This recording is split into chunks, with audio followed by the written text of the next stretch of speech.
Ramsuratkumar ki jai. Sarvam Yogi Ramsuratkumar Arpanamastu.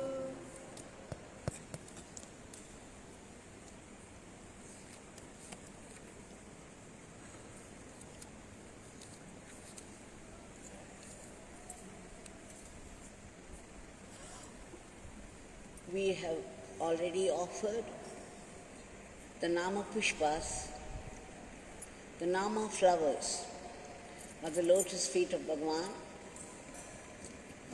and it's with deep gratitude that we have done it. Now, before we submit today's prayers, we shall gallop through one or two incidents, experiences of the devotees, which will become our own experiences after we go through them. Let us relive the experiences of one or two devotees. Kuzhali, a local housewife, she lives in Kumarakovil Street. It is in 2013 she started to visit the ashram. It was just once a month or so in the beginning. But later it became more and more frequent. And when she started to get involved,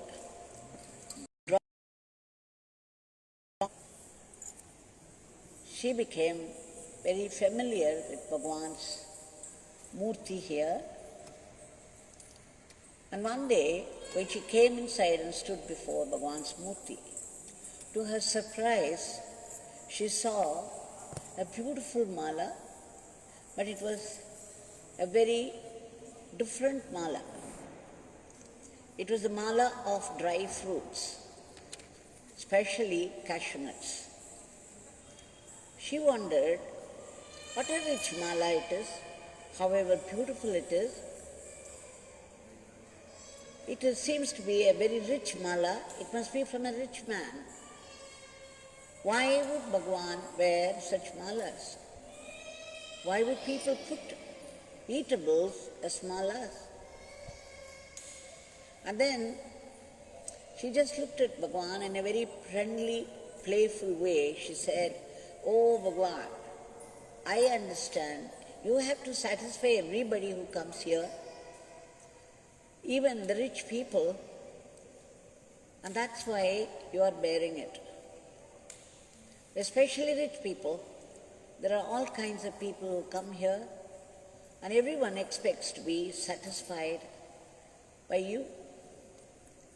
So sometimes you have to wear such malas." All right, so be it. And then she smiled to herself that she had found out the reason for it. She smiled snugly. And then, after her Namajapa, she would come and chant the name nicely. After she participated in the Namajapa here, she took the prasad, went out, and the next day again she saw the mala on, and the next day, and the next day. It was there on him. In spite of her making fun of him, Bhagwan would not take it off. It was very much on the Murthy, and again she made fun of him. After 5 days, 6 days, suddenly it was missing. It was once again the flowers and the rudrakshas and tulsi malas. And that day, when she collected some prasad in a dona, she found on top the cashew nut. She was absolutely delighted, as we all are when we find a cashew nut in a pongal and some other dish. She very happily ate it, and then when she took the next morsel, she found another cashew nut. Again, it was delightful to eat it, and the third time again she took another morsel, and found one more, and then the next, and then the next, and then the next. 8 consecutively in succession. When she found it, she thought it was very strange that she should be getting only cashew nuts and so many of them.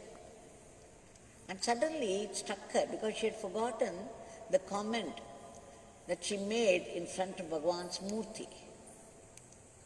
And now she remembered the comment, and suddenly in a flash she knew that Bhagwan was responding to her in a certain way. And it was probably to teach her a lesson. Whatever she thought, Bhagwan was satisfying a rich man, but now she found it. Bhagwan had given it to the devotees, and it was being put to use. And suddenly she felt very foolish, stupid, that she should make such immature comments in the presence of Bhagwan. And at the same time she realized whatever she thought, Bhagwan was responding immediately. And then she begged Bhagwan, even from where she sat, Bhagwan, please forgive if I had been foolish in thinking things about you. And then the next day she collected pongal as prasad, and again it was a story repeated. The previous day it was 8, the next day it was 7. And again the next day when she collected it was 6. Now she had enough of the cashew nuts, and she felt that Bhagwan was punishing her, was teaching her a lesson. Don't take me lightly. I do not have to satisfy anybody here. I am doing things in my own way, and whatever I do is to satisfy everyone. It's meant for all. There are no differences at all here between the devotees, as far as I am concerned. And whatever happens here in the ashram is perfect. Everything is being done under my inspiration, my command. Do not underestimate, do not judge. She says this is what she learned, not to judge anything inside the ashram. She felt the next day, the 4th day, she came and cried before Bhagwan, seeking his forgiveness for such thoughtless comment. And then she begged him that she could not bear any more cashew nuts. And he prayed and prayed, and when she collected prasad, to her great relief, there was just 1 or 2 like everybody else's. So one thing she understood, that Bhagwan is so alive here, so vibrant a presence, and he was responding to every thought of hers in some way or the other, and everything was teaching her a lesson. And she goes on to describe a few more incidents for which there is no time now. But this cashew nut reminds me of another story which I have to mention here, which I probably have described earlier in all details. But it doesn't matter, we have to recall these leelas again and again for the teaching lesson it carries for everyone. Vidya Mami, who was doing seva in Ramanashram, used to go to Bhagwan at Sannidhi Street House. She was very fond of him, very devoted to him, and she was also chanting Bhagwan's Nama, Yogi Ramsuratkumar, even while doing seva in Ramanashram. She always felt that Bhagwan was taking care of her very nicely. And one day, she made some Upma. She heard that Bhagwan liked it, and also made some Payasam, that sweet preparation, which is made on every festival day. And she took them in a carrier, went over to Sannidhi Street House and kept the carrier in front of Bhagwan. Prostrated, came and sat in a place. After some time, Bhagwan pulled that carrier towards himself and he opened it. On top was the sweet preparation, Payasam, with many cashew nuts. He just put it down, and then in another box was this Upma. So he took that into his coconut shell, started to eat, and to her horror, there were many chillies in that. He would take, instead of taking Upma, he would take one chilli, smile to himself, and then put it into his mouth. And then he would pick up another one. Again, that disappeared into his mouth. And then the third one, and then the fourth, and then the fifth, and then the sixth, seventh, eighth, ninth, 10th, 11th, 12th. Nearly 13 chillies were there, and he took every one of them instead of Upma. Of course, in the end, he managed a little of that also, and then put it down. She was so horrified, she was sweating profusely. She felt that she had done something wrong and that she was being punished by Bhagwan. She was horrified, literally. And then to her great relief, he took out the next box, and there was the sweet Payasam, and there were many, many cashew nuts floating. He took it in his hand and poured that over that Upma, the leftover Upma, and then picked up one cashew nut. He looked at her, smiled, and called her near.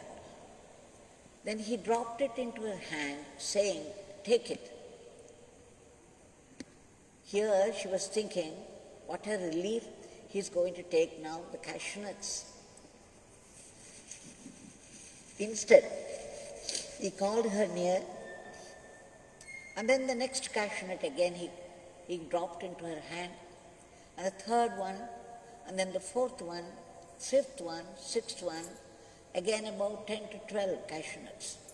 Every one of them was forced into her hands. Again she felt very bad. What is it, Bhagwan? What have I done? Please forgive me. Why are you punishing me like this? I have brought them only for you, but I did not mean to. I don't know how it happened, all those chillies. It was very thoughtless of me, very stupid of me. Please don't punish me. But Bhagwan kept smiling throughout, and then blessed her nicely and said, "Vidya, you take the rest of it as prasad and you can take it home. This beggar leaves you now." It's only after she left, as she was walking back, in a flash it occurred to her, when she had entered Sannidhi Street House veranda, she was carrying not only the carrier of food, but many problems on her head. Many, many problems. She was caught up in that, and she did not know how to come out of it, and she was praying to him. It was soon after that he started to take the chillies, and then it struck her that Bhagwan was doing something very symbolic. That when he was eating that chilli, one after the other, he was eating her problems one after the other. But then he gave the cashew nuts back to her. And then she felt that Bhagwan was eating her problems, but was giving only cashew nuts to her. All the joys and sorrows of life, they come to us in order to prepare us for some evolution to a higher plane towards God. The cashew nut was symbolic of the joys of life, and the chillies became symbolic of the sorrows of life, the problems of life. And she felt that Bhagwan had taught her a lesson.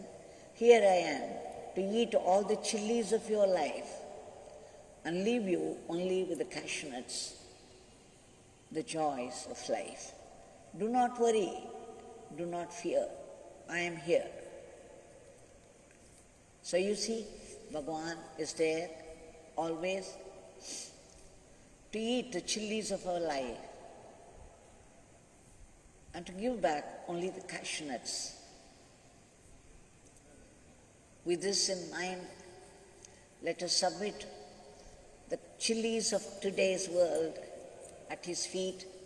Bhagwan, we seek your immediate intervention, divine intervention, to free the entire world from the dreadful grip of this virus and bring back normalcy to the world. Bhagwan, uproot the panic from the hearts of people and arrest the disease and enter the vaccine so that it would kill the virus instantly without any side effects and it would reach the right people. And Bhagwan, all those sevaks, the great soldiers who are fighting the disease at the very risk of their lives, for the sake of the other lives, please give them protection. And we beg you to give a huge boost to our economy and support all the measures towards its improvement. And above all, we beg you again and again to bestow that grace which we need very badly for constant remembrance of your name. And Bhagwan, please bless us with the right attitude to life, the attitude of being an instrument in your hands, and a fine one at that. And let us go about our life with the attitude of gratitude to you. Jai Yogi Ramsuratkumar.